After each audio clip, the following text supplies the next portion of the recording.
All right. How's it going, folks? Looks like we're online. We are live here. Looks like Canada, Chicago, Wichita, people coming in from all around.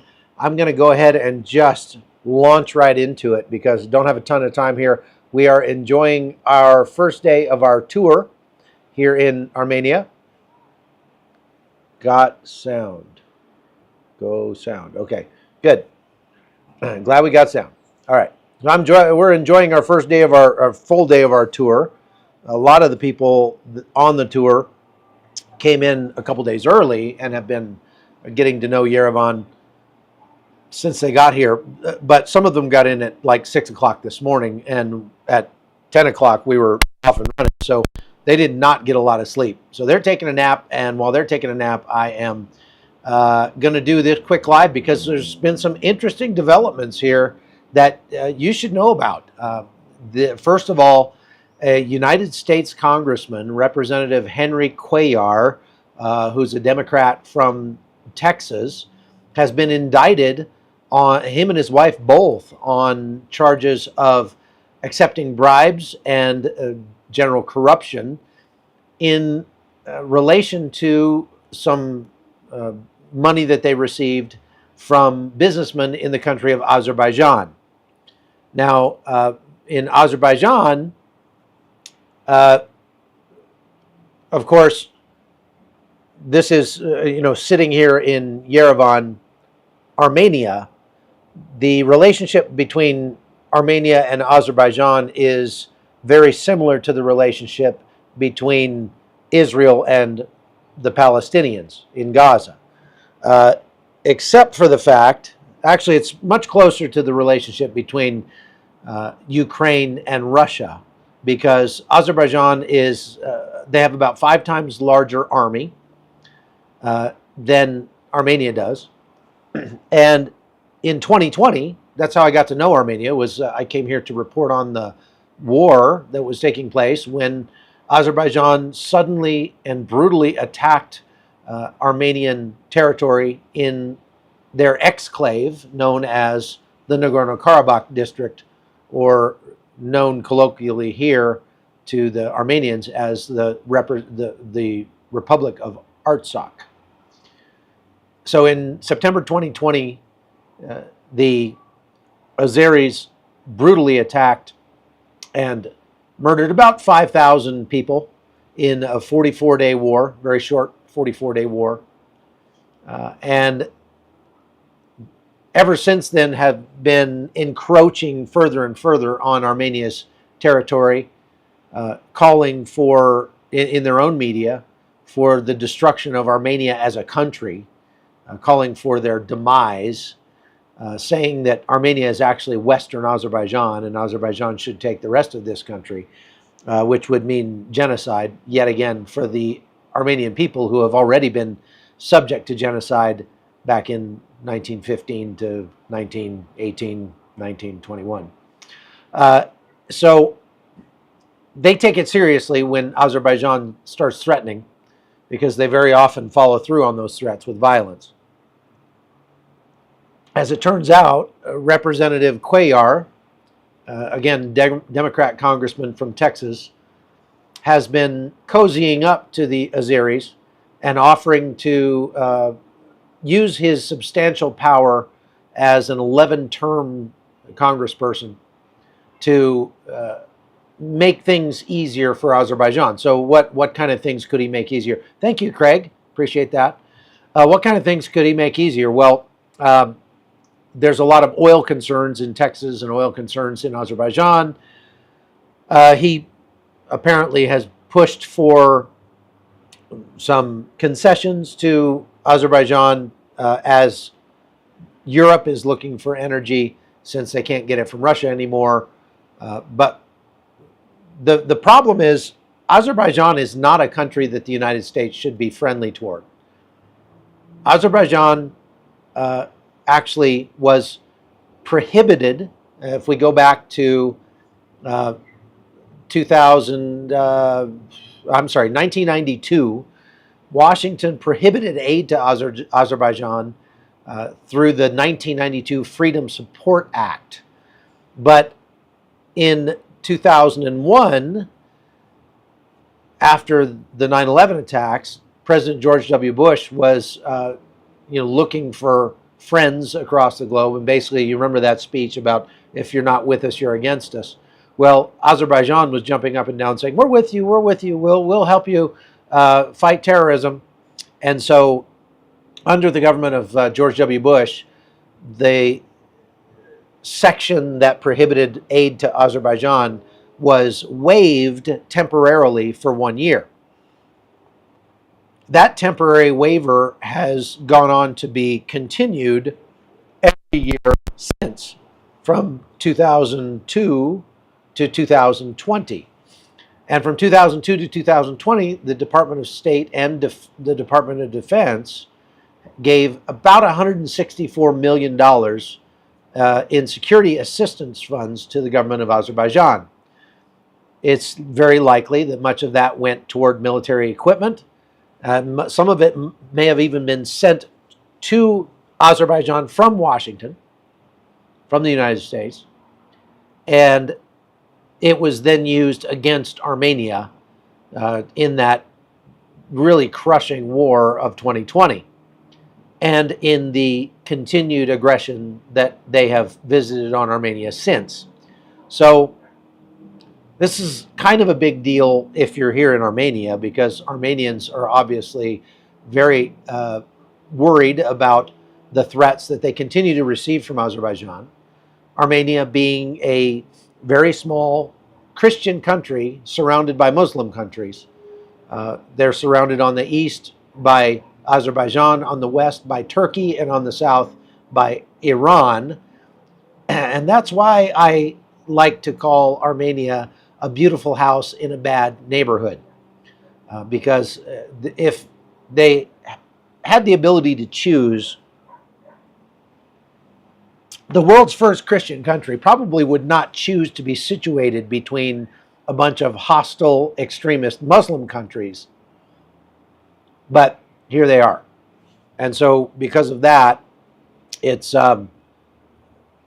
very important to them that the United States not support the country that is literally threatening to genocide them. As I said, Armenia has already suffered through more than one genocide in the past, and they're very they're very sensitive to things like that, and rightly so. So we, if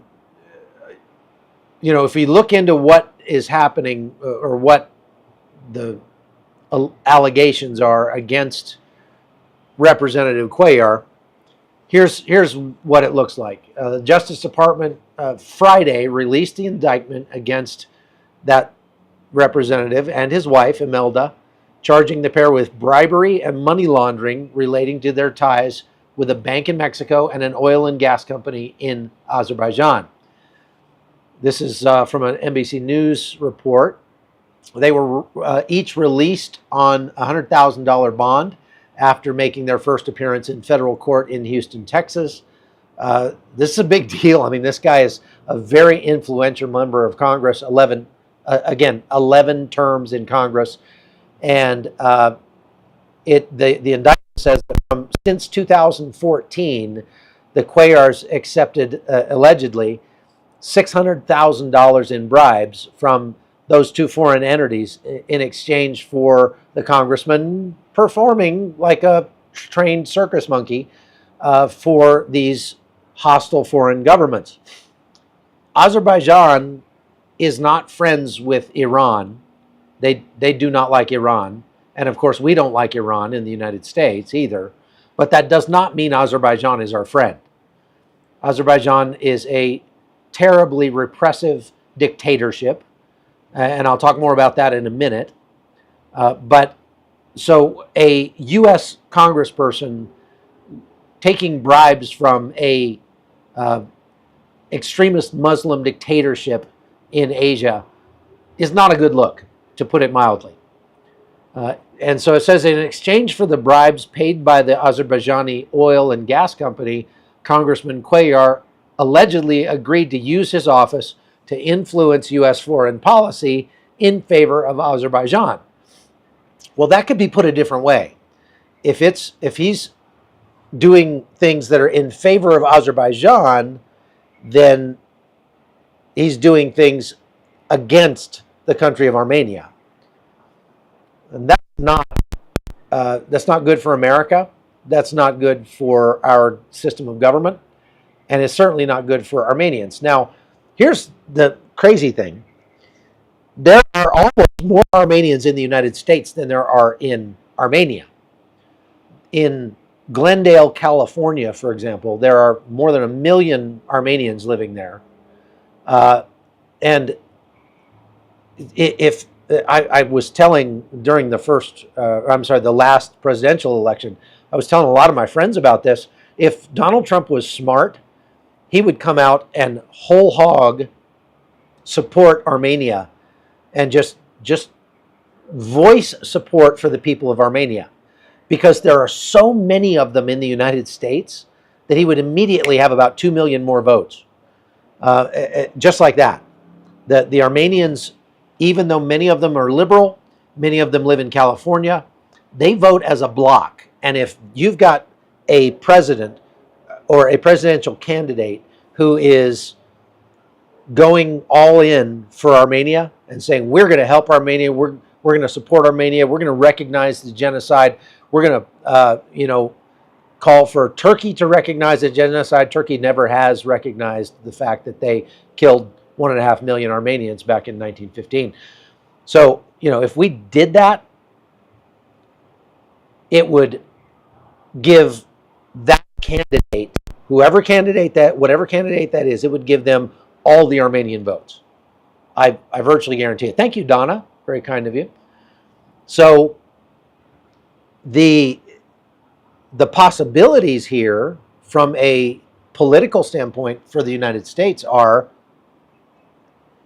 that there's like 2 million votes from Armenians up for grabs in the United States, and helping Azerbaijan is no way to get those votes.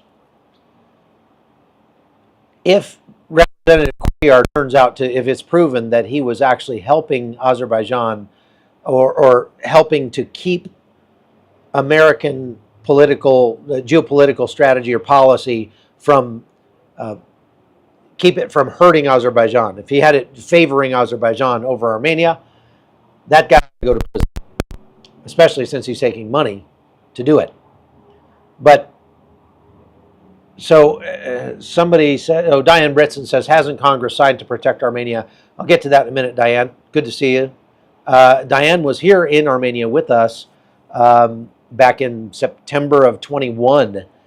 So not long after the war ended, and she got to take one of our first tours of Armenia, and we had a great time, didn't we, Diane? That was fun to have you here. So Diane knows and has a heart for Armenians, and for good reason. So if, going back to this story, if convicted, they could get decades in prison, and as rightly they should. The counts of conspiracy are to commit wire fraud, 2 counts of violating the ban on public officials acting as agents of a foreign principal. That's a big one. That's real close to treason. 1 count of conspiracy to commit concealment, money laundering, and 5 counts of actual money laundering. In a statement Friday, before the charges were unsealed, Cuellar said he didn't do anything wrong and that he was seeking legal advice from the House Ethics Committee. Yeah. How about don't run for re-election? Might be a good time to retire there, Cuellar. This not only shows that there are many foreign governments out there. Thank you, John. I appreciate that. There are many foreign governments out there who can very easily worm their way into U.S. politics and curry favor with American politicians. This happens all the time, okay? And it happens on both sides of the aisle. it not only shows that, but it also shows the extent to which American politicians are open to being influenced by foreign agents. And neither of those things is a good thing. That is really, really bad. So just to go and give you a better sense for just how bad Azerbaijan really is, and how their values certainly do not align with American values, especially in terms of things like religious freedom. This year's 2024 annual report from the United States Committee for International Religious Freedom, that's a U.S. government committee formed as a part of the U.S. government that issues a report every year on international religious freedom around the world. And this year they focused in their report specifically on conditions in Azerbaijan. And they put it very mildly, they said that freedom of religion conditions in Azerbaijan are trending negatively. The government there is continuing to enforce a law it passed in 2009 under the current president, Ilham Aliyev, who is a brutal, brutal dictator, just a nasty man. This 2009 law requires registration of religious groups to operate legally and engage in worship. So you cannot have a church, go to church, or have a worship service, or read from any religious literature in Azerbaijan unless all of those things are reviewed, approved, and permitted.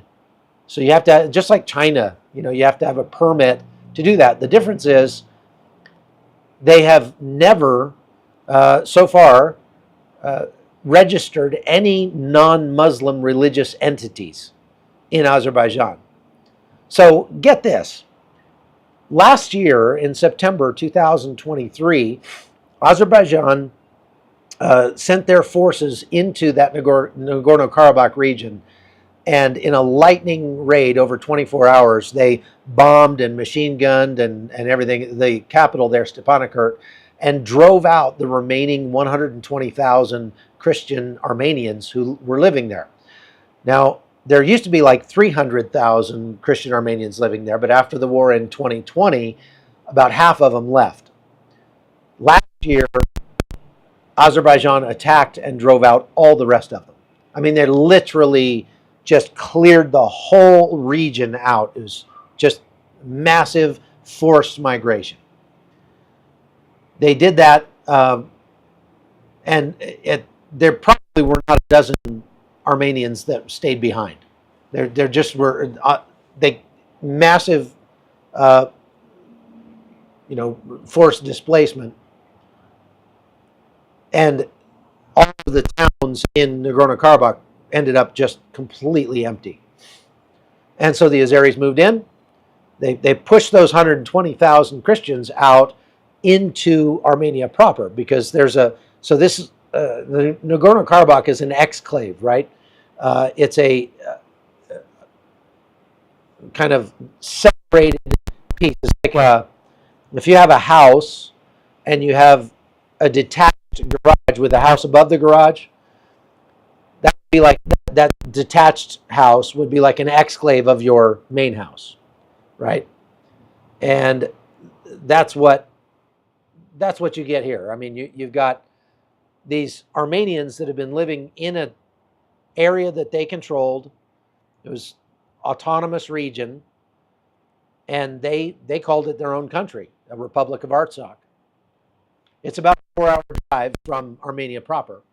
But at the end of the Soviet Union, those Armenians were like, we've been living here for literally thousands of years, and there's proof of that by all the churches. There's Armenian churches and monasteries from 1,500 years ago scattered all over the Nagorno-Karabakh.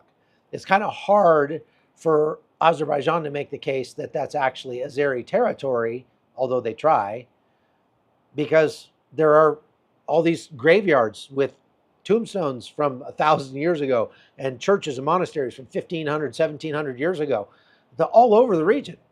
So, and they have words carved in Armenian all over on all of these things. You know, these are not new things. But Azerbaijan was like, mine. They just decided they wanted to take it. And so they kicked out all of the Armenians, forced them to go 4 hours over to Armenia proper, where they're now living as internally displaced people. Our group here in Armenia is going to go meet and visit with one of those IDPs tomorrow. So there, you find them everywhere around here. And it's likely that they will never be able to go back because Azerbaijan has destroyed a lot of it. They've knocked over churches. They've destroyed cemeteries.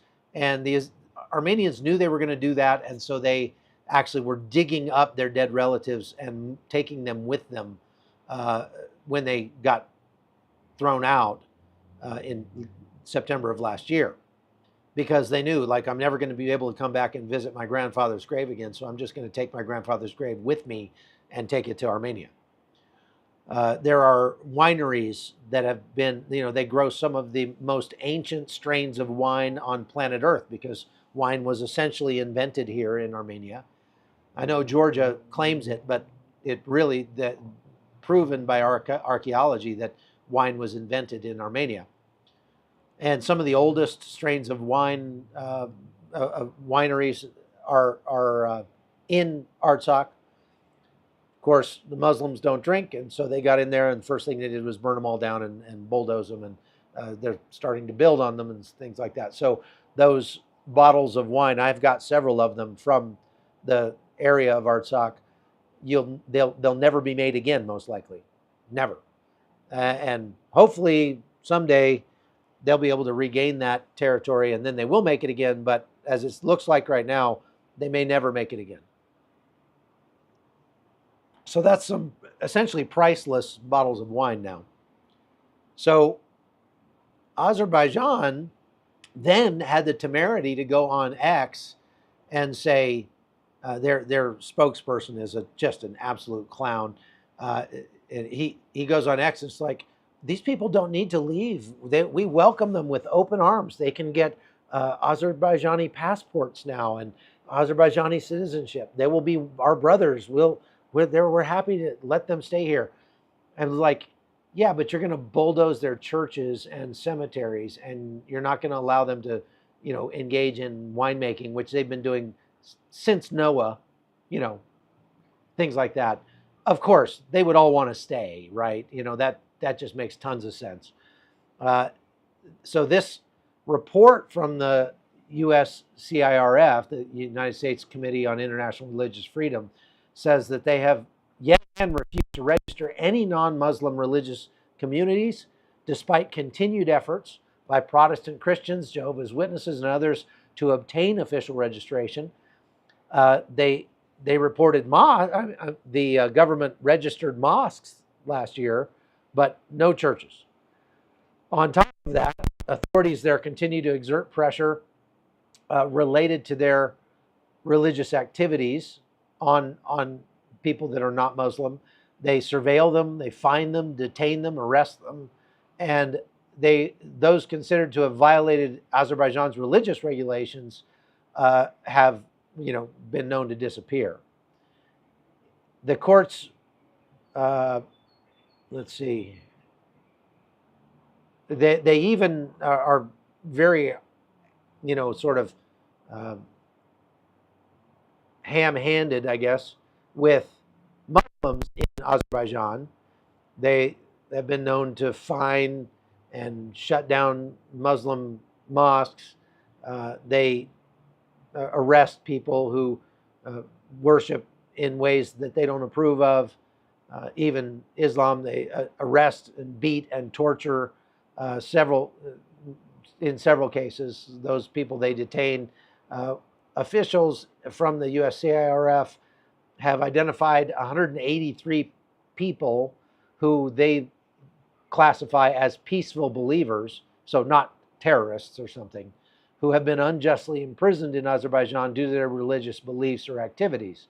And that's a pretty big increase in the number from the previous year. Jehovah's Witnesses or, you know, other cults like that are not, Mormons, whatever, not allowed to exercise their religious beliefs in Azerbaijan at all. They won't even issue passports to people who claim to be Jehovah's Witness, who are, Azerbaijani. Give them exit bans. They force them to complete military service, which is against their beliefs, et cetera, et cetera. I mean, it goes on and on. They also damaged some of the Armenian churches in the Nagorno-Karabakh region, especially the Meshgretats Holy Mother of God Church in Shushi. Satellite imagery has proven that there's probable damage to several other nearby cemeteries and things like that. So contrast that with, and oh, by the way, this Texas representative is using his power in the U.S. Congress to push for Azerbaijan to get favorable treatment, to not have its funding removed, to continue to provide military assistance to this enemy of Christianity. Not a good look. And I really hope that he ends up going to jail for it. That would be pretty stellar if that were to happen.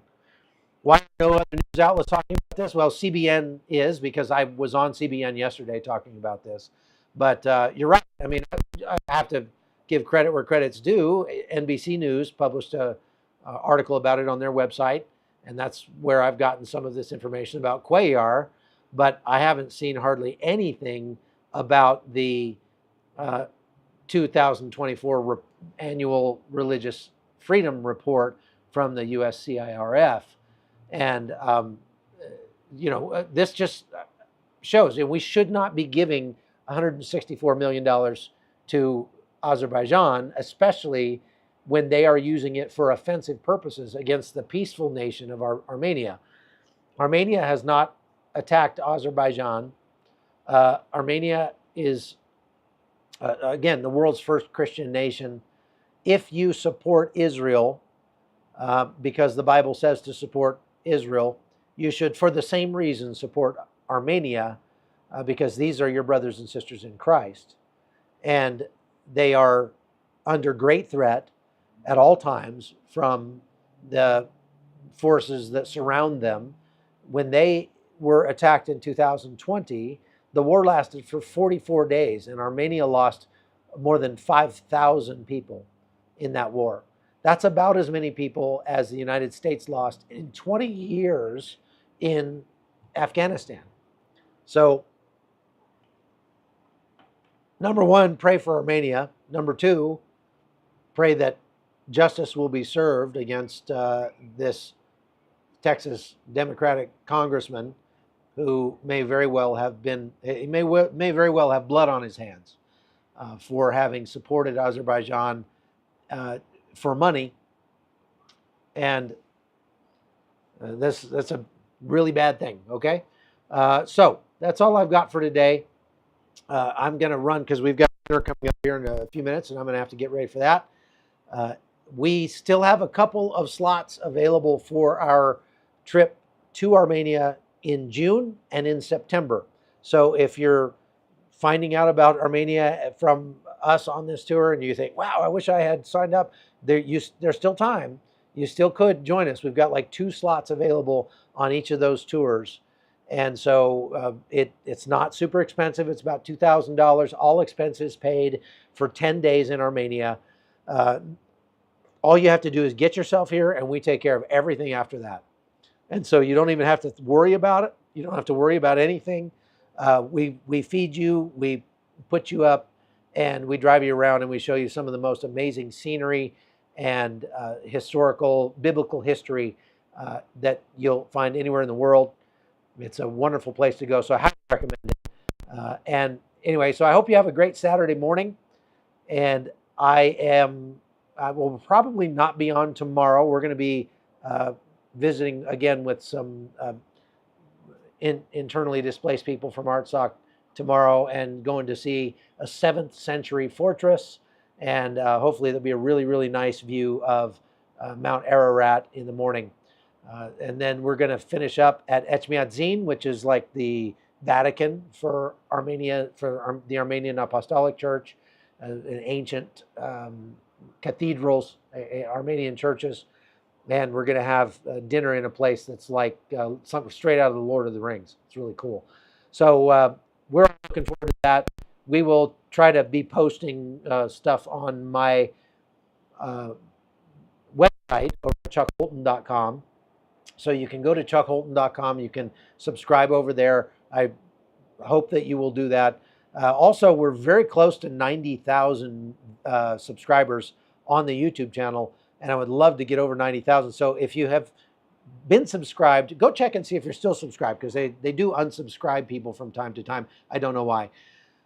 And if you haven't subscribed, why not? If you like watching this content, it doesn't cost you anything, and it is very helpful for our algorithm to get the word out to more people. So please do go like and subscribe the podcast, and we'll see you again probably on Monday if everything goes well. All right? So God bless you. We'll see you.